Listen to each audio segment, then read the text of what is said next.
जैसा कि आप सबको पता है, आज हनुमान बेनीवाल ने प्रेस कॉन्फ्रेंस की।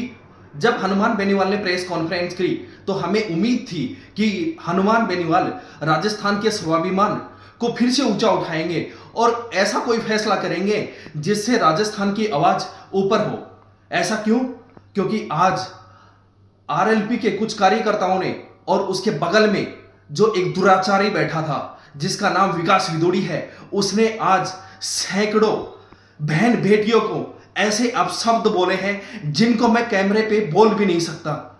आज पूरे राजस्थान को यह उम्मीद थी कि हनुमान बेनीवाल न्याय करेंगे और उस दुराचारी को धक्के मार करके अपने आंदोलन से भगाएंगे, लेकिन हनुमान बेनीवाल ने ऐसा नहीं किया, बल्कि उसके सर पे हाथ रखा और अपने बगल में रखा। तो ये क्या दिखाता है? ये कहीं ना कहीं हनुमान बेनीवाल की कार्यशैली पे सवाल उठाता है। उसी कार्यशैली पे सवाल को हम आगे बढ़ाते हुए मैं आज सीधा पूछना चाहता हूं, हनुमान बेनीवाल जी, आपकी कई दिनों से सोशल मीडिया पे सुरेश ढाका के साथ फोटो वायरल हो रही हैं, आप उनके साथ में रिश्ते क्या हैं आप बताते क्यों नहीं हैं? और हनुमान बेनीवाल जी, आज आपने खुद अपने मुंह से कहा कि ऐसी बहुत सारी भर्तियां हैं जिनमें धांधली हुई, चाहे वो आरएएस की भर्ती हो, चाहे वो वीडियो की भर्ती हो, चाहे वो अन्य भर्ती हो, और उसके लिए आपने कहा कि आरपीएससी को भंग कर दिया जाए। तो फिर ऐसा क्या कारण है हनुमान बेनीवाल जी जो आप सिर्फ और सिर्फ ऐसा ही भर्ती को रद्द करने के लिए बात कह रहे हो? ऐसी कौन सी इसमें साठगांठ हुई है जिसके कारण आपको लगता है कि सिर्फ यह भर्ती रद्द हो, इसकी जांच बंद हो जाए और इसके बड़े मगरमच्छ हैं वो छूट जाए? ऐसा क्या कारण है?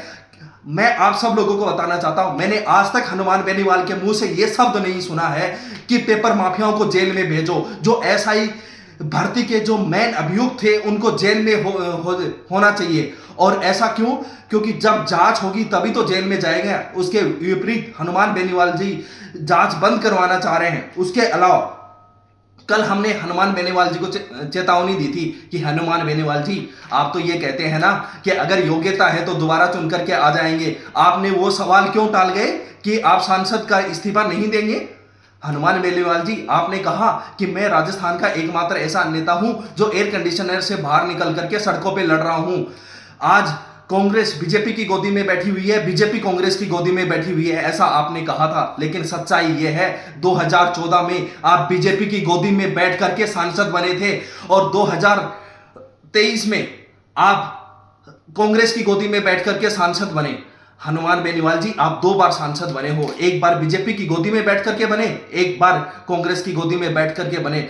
आपसे सीधा सवाल यही है कि आप इन दोनों पार्टियों की गोदी से उतर करके और अकेले चुनाव लड़ करके दिखाइए और अपनी योग्यता साबित कीजिए। आप बार बार योग्यता की बात कर रहे हैं ना, अच्छा तो तब होता जब आप फैक्ट्स की बातें करते, जब आप कहते कि जो चयनित सब इंस्पेक्टर्स हैं उनमें क्या काबिलियत थी। आप बार बार जब योग्यता की बात कर रहे हैं तो मैं आपको बता दूं हनुमान बेनीवाल जी, जो बच्चे सेलेक्ट हुए हैं इसमें और मेहनत और ईमानदारी से सेलेक्ट हुए हैं, उन्होंने अपनी योग्यता एक नहीं कई बार साबित करी है और उसके प्रमाण उन्होंने एसओजी और सरकार को दिए हैं। 407 ऐसे बच्चे हैं जो 2 या 2 से अधिक एग्जामों में पास हुए हैं, उत्तीर्ण हुए हैं, और सिर्फ 5 या 6 एग्जामों में 2021 में तैयारी नहीं कर रहे थे बच्चे 2016 से लगे हुए हैं। 2016 की वरीयता सूची से बच्चे आए हुए हैं। लेकिन हनुमान बेनीवाल जी, आपकी खुद की कार्यशैली ऐसी है कि वो लगातार सवालों के घेरे में है।